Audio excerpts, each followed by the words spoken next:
Hello and welcome to the Sunday Times Culture Show. I'm Mikita Oliver. And I'm Grant Tucker. On this week's show, we have a Downton exclusive with creator Julian Fellows and Lady Mary herself, Michelle Dockery. On the day Downton Abbey, A New Era is released, they tell us how 12 years with the original cast has been a magic carpet ride. Oh, I love that they said that. They used those words. And as the 59th Biennale begins in Venice, Sunday Times art critic Valdemar Januszczak takes us on a journey through the weird and wonderful contemporary art on display there, including an interview with Golden Lion winner, the British artist Sonia Boyce. And Luke Jones from Times Radio will be here with this week's TV and film. Shape-shifting psychological thriller, Shining Girls on Apple TV, a dramatised version of Netflix true crime hit The Staircase on Sky Atlantic, and a new family sitcom from BBC One, Here We Go. But first, Michelle Dockery and Julian Fellows are back together for the latest chapter in the Downton dynasty. Downton Abbey, A New Era sees the Crawleys opening their doors to some very modern visitors.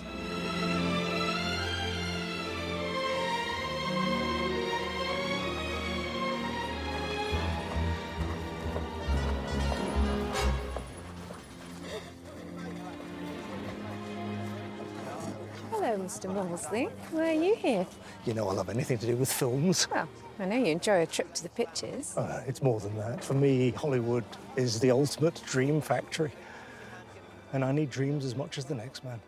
We did very much want a sense that the 20th century was really here and couldn't be got rid of. And it seemed to me that the movies was a completely 20th century art form, a new phenomenon in life. We are showing this family moving through the changes. And Lady Mary's not only embraces the movie, she steps up to the plate. Yeah, and I love how Mary sort of, when things like this come along, she kind of rolls her eyes like, oh, look what I have to get myself into. But actually, she really enjoys it. And I think she loves this new world that has invaded Downton. Because it is a family, and when you see that cast poster, the film poster, how big that family has got. What was it like being reunited with them, Michelle? Well, we're a family now, and, you hope that a show that you're part of is, successful in the UK, at least, and for it to have gone global like it did, and it felt like it was overnight when that first season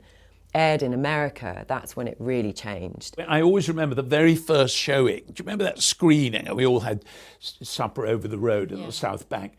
And normally in those things for a TV show, everyone sort of drifts away and says, well, I've got to get up early, And everyone stayed till 1 and were plastered. And I felt that was a sort of good sign. But I mean, we thought we'd made a hit show and it had done very well and that was great. And suddenly we were the sort of top show from Uganda to Nome, And that was extraordinary. It was like a sort of magic carpet ride. You can have quite a successful career in this game and never have that phenomenon. Yeah. And you've been playing this character, Lady Mary, for 12 years now, Michelle. How much has she changed over those years? When I think of her in season 1, she was this very arrogant, spoiled young woman who was quite hard, and then various things happened to her along the way. And she's really softened over time. Lady Mary stays at home with the movie makers, but a lot of the cast go to the south of France. Your butler lends a welcome air of splendour to the proceedings. Well, he can stand down if you prefer. Why, when the villa already belongs to your granddaughter? So you were a bit gutted when you were told that you weren't going to the south of France? Yeah, I was a bit, and I was so envious seeing all of the photos. I was insistent. I wanted to see. We have various, WhatsApp groups, and I wake up to just a flurry of photos of them all on the beach and at this gorgeous villa. I've got to ask, if you're doing a Downton Abbey interview, you must ask about Dame Maggie Smith. What does she like to write for? Those zinger lines. I love writing for Maggie. I mean, it's been our relationship started 20 years ago with Gosford Park. She never changes a line, which of course to a writer, it's absolute Beautiful. Bliss. But also she has this great gift to go from comedy to tragedy. So you can give her a scene that is really gut-wrenching, but 2 minutes later you can give her some laugh lines. It's like a masterclass working with her. I've learned so much from her over the last 12 years. And she's like family too. So where next for Lady Mary and Downton, do you think? I think that's a question for you, isn't it? I've said goodbye to these characters about 5 times, and I write them off, and everyone cries, and then we're back again. So I don't know, is the answer. We've got to a point where actually we don't say goodbye so much anymore. So when we finished on this film, I was like, okay guys, see you soon. It feels like it's never going to end. I love those two together. I could have sat back and listened to Julian Fellows for hours. Yeah. The stories he has, brilliant. Yeah, I can imagine. Downton Abbey, A New Era is out now in cinemas, and Luke Jones is here to tell us about this week's film and television. Hello, Luke. Hello. First up, another big, glossy, expensive offering from Apple TV. They've got deep pockets. Big time. Shining Girls is adapted from Lauren Bukas's best-selling novel. Elizabeth Moss plays newspaper archivist Kirby, who survives a brutal attack that leaves her in a constantly shifting reality. At least you're here. Who's here?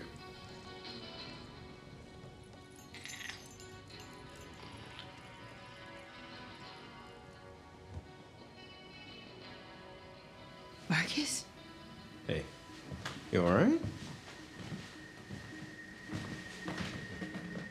What's wrong? What happened? Nothing. What you don't necessarily get across in that clip is that all of what is happening there, she isn't right.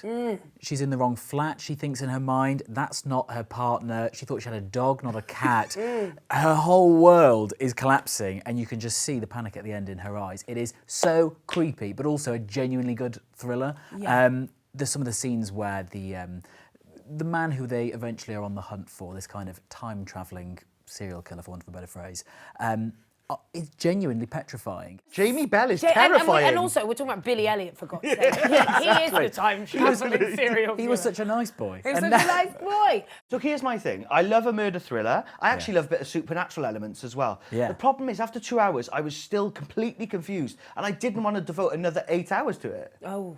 That's fair, but it's done so stylishly and so teasingly that I'd happily watch more and more. Oh, and more. so Luke, you're into it? Yeah, I definitely. think we're too confused. I'm too confused, definitely. There's so many sort of strange elements to it that I'd keep watching just to see what happens next. I probably will do one more episode, Yeah. actually. You're going back very quickly. I'm so going back. Next, a dramatised version of true crime hit The Staircase on Sky Atlantic. Colin Firth stars as prime suspect Michael Peterson after wife Kathleen, played by Toni Collette, is found blood-sodden at the family home. 35 cuts and bruises, and 7 deep lacerations to the scalp. Someone holding something caused the impact to make these wounds. Make any adjustments you see fit. It's a witch hunt. When The Staircase documentary came out in 2018, I devoured it. I became obsessed with the case. I was on Reddit, and I'm so happy they're making this into a drama. Did you like it? Which leads me to the question, why do we need a drama? Yes, We've right? had the Netflix documentary. There was the original documentary which the Netflix one built on. We know what happens. Like, this drama say that they take you more into the behind the scenes of the personal life of the marriage between Colin Firth and Toni Collette. But unlike what we were just talking about with The Shining Girls, I sort of know how this is going to play out. And even though it's stylishly done, even though it's quite gory, even though it's got quite a good-looking cast, I was sort of sitting there, even halfway through episode 1, kind of going, okay, when are we getting to the trial? Because Come on. Because it's such a weird family, though, and they were weird in the documentary. To watch Colin Firth bring that to life alongside the likes of Sophie Turner, Patrick Schwarzenegger, those weird, creepy kids as well, I think they really brought them to life. Do you think it will actually be a hit? Do you think too many people will feel like you, like, I know the story? I think it's too boring. I think the reason that I'm going to love it, and you certainly will love it, is also it's the fact that the setting, it's a very rich family. It's property porn at its best while this murder is taking Do you know place. what? Do you know what? He's a The whole novelist. time I was just thinking, I really want to see more of the house. Is that terrible? It is awful, but it's brilliant. Okay. And finally, the BBC have gone back to doing what they do best, a trusty, reliable family sitcom. Here we go, charts the day-to-day turmoils of the Jessup family. Anyway, happy birthday, Rachel, love. Thank you. 45, eh? You're halfway there. A bit morbid. What's this? This is a bunion corrector. Now, I know it may not be the most exciting present in the world. Yeah, I agree but with you that. may need it sooner than you think. So this is the kind of show that, you know, it harks back to these brilliant family sitcoms that the BBC have made, Outnumbered, My Family, if you really want to take it, they're 2.4 children. But I think, oh God, I really wanted to like it, but I don't think it's very funny. I want to throw myself down the stairs after watching this. It was a sort of almost joke-free sitcom. Where are the actual bumtish jokes? Where's the actual situation in the comedy? This was them just sort of flailing around. And there's some good lines like the dog's called Lord Sugar and doesn't respond to Alan. Fine. But it is broadly a decent cast, but without actual any meat to get into. See, I enjoyed it. It's very silly, all right. There's not a huge amount of jokes, but where there is jokes, I laughed at them. So if a comedy's supposed to make you laugh, it made me laugh. And Alison Steadman is brilliant in everything. Yeah. This is just a bit too light with not much beneath. I think what you're saying is it's a bit bait. It's a bit bait, I get you. You'll have to explain this one to I'll me. explain I'm not that very to down with the everyone kids. afterwards. I'm nodding. Thank you so much, Luke. Love you to see you. But now a first look at Sunday's Culture magazine. It includes an ABBA special with Benny, Bjorn, Anna Fried and Agnetha, who are actually being turned into glamorous avatar holograms for their global Voyage tour, starting on the 27th of May. And I will be there. And Paddy O'Connell salutes Barry Cryer ahead of a memorial service in June at the Lyric Theatre, where Barry Humphries, Eddie Izzard and Stephen Fry will pay tribute. And finally, today, for the very first time, the Sunday Times Culture Show has gone international. Woo! Yeah, we have. We now journey to Venice with Valdemar Januszczak. Hello and welcome to the greatest art exhibition in the world, the Venice Biennale. Now, it's been going since 1895, and this is, I think, the 59th edition. So it's the kind of Olympics of modern art. And this year, I think the biggest crowd so far has been here, outside the American Pavilion, where the artist is the first black woman artist to show here, Simone Lee. It's all about repossessing the American Pavilion for the black worldview, I suppose. And they're all loaded with deep colonial meaning and these gentle views of black Madonnas made from white ceramics. And just look at this. The entire American Pavilion, reclaimed as it were for the black American voice by the wonderful Simone Lee.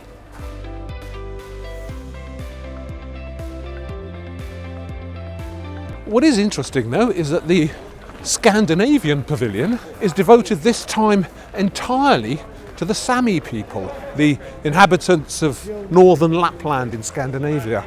It's got some strange things in it made of reindeer skin and reindeer intestines. These paintings here are all by the Sami artist Anders Suna, and each of the pictures tells the story of a decade in recent Sami history. But the big point it makes is that the Sami people have been mistreated and colonised by the Norwegians, the Danes and the other Scandinavians, the Finns.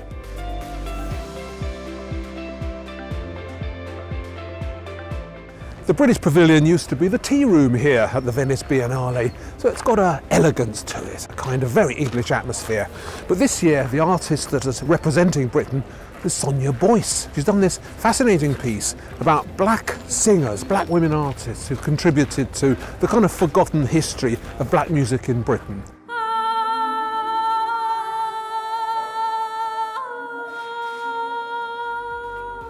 The show's called Feeling Her Way, and I've worked with a number of female musicians who are singing, mostly a cappella, not all.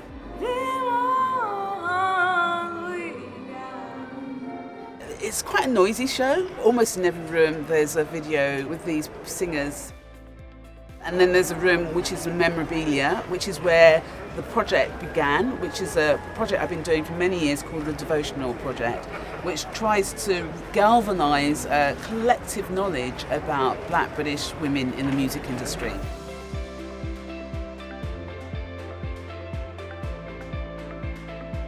This is one of the most impressive and magnificent spaces. It's devoted to Paula Rego, whom we know well in Britain because she's lived most of her life there, was originally Portuguese. And what she brought to art, and she was a pioneer in this, is an ambition to tell strange stories, to relive her own past through these Portuguese folk tales and creepy little kids' stories. At the centre of the show there's this yellow carpeted room, and it's full of work by classic surrealist artists, women artists. So you've got Remedios Varo over here, and also some artists from the Harlem Renaissance, black artists who were forgotten by art historians. So it's a historical place where it sets the mood for the whole thing and shows how many women artists in the past were ignored, basically, and forgotten. Oh, I loved that. The Venice Biennale runs until the 27th of November. That's all we've got time for this week, but we will be back next week with Benedict Wong, who stars in the new Marvel movie Doctor Strange in the Multiverse of Madness. And we'll be with the BAFTA television nominees ahead of the awards ceremony. We will see you then. Goodbye. Goodbye.